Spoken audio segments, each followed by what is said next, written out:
नमस्कार दोस्तों, कैसे हैं आप लोग। कोविड-19 वास्तव में दुनिया की गति को धीमा करने में कामयाब रहा है, लेकिन मैं यहाँ उन सभी महामारी की तनावपूर्ण कहानियों के बारे में बात नहीं करूंगा जो हम हर दिन समाचारों में सुनते हैं। मैं विमानों के बारे में बात करूंगा। साल 2020 में लोग उतनी बार उड़ान नहीं भर पाए थे जितनी बार भरते थे। नतीजन बहुत सारे विमान अब अबंडेंट या छोड़ दिए गए हैं, या विशाल खाली जगहों पर पार कर दिए गए हैं, कंडम कर दिए गए हैं, या फिर किसी अन्य एयरलाइंस द्वारा खरीद लिए गए हैं। उसमें से कुछ ऑपरेशन में वापस जा सकते हैं, लेकिन इस बिंदु पर हम अभी नहीं जानते कि भविष्य में अब क्या होगा। दुनिया बदल रही है और अब हमें सीरियसली पता नहीं है कि क्या होने जा रहा है। एक बात निश्चित है कि हम ठीक होंगे और हम फिर से यात्रा करने में सक्षम होंगे। इस बीच आइए एक नजर डालते हैं पेंडेमिक के कारण 10 इनक्रेडिबल अबंडेंट विमानों पर। तो आइए वर्चुअली ट्रैवल करते हैं दुनिया भर में और देखते हैं इनमें से कितने विमान कहां पार्क हैं। Number 10, WestJet plane. यदि आप कनाडा गए हैं तो आप शायद वेस्टजेट के विमान से गए होंगे। इस कंपनी ने 90 के दशक के मध्य में ऑपरेशन शुरू किया और अपनी सस्ती कीमतों के कारण लोकप्रिय हो गए। कुछ ही दिनों के भीतर इसने देश के प्रमुख एयरलाइंसों के अगेंस्ट कंपटीशन शुरू कर दिया और किसी समय यह 100 से अधिक डेस्टिनेशन की यात्रा कर रही थी। हालांकि जब कोविड महामारी की चपेट में आया तो इनके अधिकांश विमानों को वैनकूवर इंटरनेशनल एयरपोर्ट पर रखना पड़ा। कुछ पाबंदियां हटाई जा रही हैं, लेकिन उनका शेड्यूल उतना व्यस्त नहीं है जितना मार्च 2020 से पहले होता था। Number 9, Lufthansa airline. पैसेंजर को ले जाने के मामले में सबसे लंबे समय तक लुफ्तांसा यूरोप की दूसरी सबसे बड़ी एयरलाइंस थी और आश्चर्य नहीं कि यह पूरे जर्मनी में सबसे बड़ी एयरलाइंस भी है। लेकिन एयरलाइंस के लिए चीजें थोड़ी अस्पष्ट दिखती हैं, क्योंकि यूरोपियन यूनियन के भीतर बहुत सारे यात्री प्रतिबंध हैं और बहुत से लोग पहले की तरफ उड़ान नहीं भर रहे हैं। इस कारण से आप फ्रैंकफर्ट एयरपोर्ट पर रखे लुफ्तांसा एयरलाइंस को देख सकते हैं, जो चीजें और समय के बदलने की प्रतीक्षा कर रहे हैं ताकि वे दुनिया भर में और विशेष रूप से पूरे यूरोप में यात्रियों को जोड़ना जारी रख सके। Number 8, British Airways.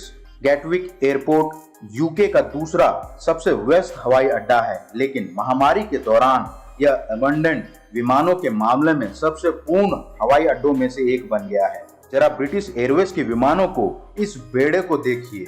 यह ब्रिटिश एयरलाइंस को अभी के लिए ऑपरेशन बंद करना पड़ा और इसके बहुत सारे विमानों को रखने के लिए सबसे अच्छी जगह यह प्रसिद्ध हवाई अड्डा था, जिसका उपयोग इन दिनों इतना नहीं किया जा रहा है। Number 7, Cathay Pacific. Hong Kong Asia के प्रमुख केंद्रों में से एक है।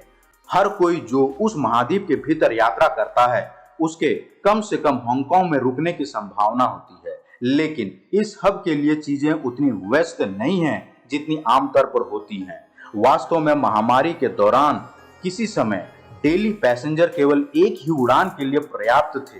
यहाँ तस्वीर देख सकते हैं जहाँ बहुत सारे कैथे पैसिफिक प्लेन्स देखे जा सकते हैं जो उज्जवल दिनों की प्रतीक्षा कर रहे हैं, जिसमें से वे उतने यात्रियों को ले जाने में सक्षम होंगे जितना उन्होंने 2020 से पहले किए। Number 6, KCI। यूनाइटेड स्टेट के मिडवेस्ट में सबसे बिजी एयरपोर्ट में से एक कैंसस सिटी इंटरनेशनल एयरपोर्ट है और एक ऐतिहासिक 2019 के बाद जिसमें इसने पूरे वर्ष में लगभग 12 मिलियन पैसेंजर का ट्रैफिक रिकॉर्ड दर्ज किया था। अब संख्या में 80% की गिरावट आई है और देश में कई एयरलाइंस अब इसका यूज प्लेन को पार्क करने के लिए कर रही है, जबकि वे रेगुलर ऑपरेशन शुरू करने के लिए उड़ानों की प्रतीक्षा कर रही है। यहाँ आप डेल्टा एयरलाइंस के विमानों का एक समूह देख सकते हैं और मुझे लगता है कि यह देखना काफी दिलचस्प है कि उन्होंने इस विमान को वहां रखा है। नंबर 5, कार्बिस लोरिस पैरनिस इंटरनेशनल एयरपोर्ट। रेगुलर टाइम में यह इंटरनेशनल एयरपोर्ट यूरोप के अन्य हवाई अड्डों की तरह बिजी था। वास्तव में हर साल कुल 450,000 पैसेंजर यहाँ यात्रा करते थे। हालांकि यह एक बड़ी संख्या है, लेकिन अन्य बड़े एयरपोर्ट की तुलना में ये काफी छोटी संख्या है। आज इस एयरपोर्ट का उपयोग अबंडेंट प्लेन्स के लिए किया जाता है। आप इसे देख सकते हैं, यह एंडलेस अबंडेंट प्लेन्स की तरह रखा दिखता है। नंबर 4, चार्ल्स डी गॉल हवाई अड्डे पर विमान। यह फ्रांस का सबसे बड़ा हवाई अड्डा है यह Charles de Gaulle Roissy Charles de Gaulle हवाई अड्डे के नाम से भी जाना जाता है। यह देश का सबसे बड़ा एयरपोर्ट है और यह यूरोप का दूसरा सबसे बड़ा एयरपोर्ट भी है। हालांकि इन एयरपोर्टों पर प्लेन्स पार्किंग के लिए एकदम सही जगह है। उम्मीद है कि वायरस पर नियंत्रण हो जाने पर फिर से सब पहले की तरह चहल पहल शुरू हो जाए। Number 3, air China.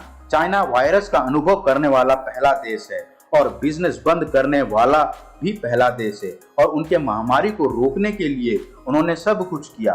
एयरपोर्ट पर लोग पहले की तरह यात्रा नहीं कर रहे हैं और परिणाम स्वरूप जाने और आने वाली उड़ानों की संख्या कम हो गई है। यहाँ आप बीजिंग इंटरनेशनल एयरपोर्ट पर पार्क किए गए एयर चाइना का समूह देख सकते हैं, जो राजधानी के 2 मुख्य हवाई अड्डों में से एक है और चीन का एक प्रमुख केंद्र भी है। नंबर 2, कोरियाई एयर। साउथ कोरिया पिछले कुछ वर्षों में बहुत लोकप्रिय रहा है। इंचियोन इंटरनेशनल एयरपोर्ट इस क्षेत्र में सबसे महत्वपूर्ण है, लेकिन आज प्लेन न अंदर और न बाहर जा रहे हैं और अब एक प्रमुख पार्किंग स्थल बन गया है, जहां आप कोरियाई हवाई जहाजों की पार्किंग देख सकते हैं, जिन्हें फिलहाल कहीं नहीं उड़ान भरना है। इससे पहले कि आप आगे बढ़ें, आपसे उम्मीद करता हूं कि आपने चैनल को सब्सक्राइब कर दिया होगा। नहीं किया तो कर दीजिए। आपको दिलचस्प वीडियो मिलते रहेंगे और मुझे मोटिवेशन भी मिलता रहेगा। और अंत में number 1, American airlines. John international airport ने सेकेंड वर्ल्ड वॉर के वर्ष में एक महत्वपूर्ण भूमिका निभाई थी।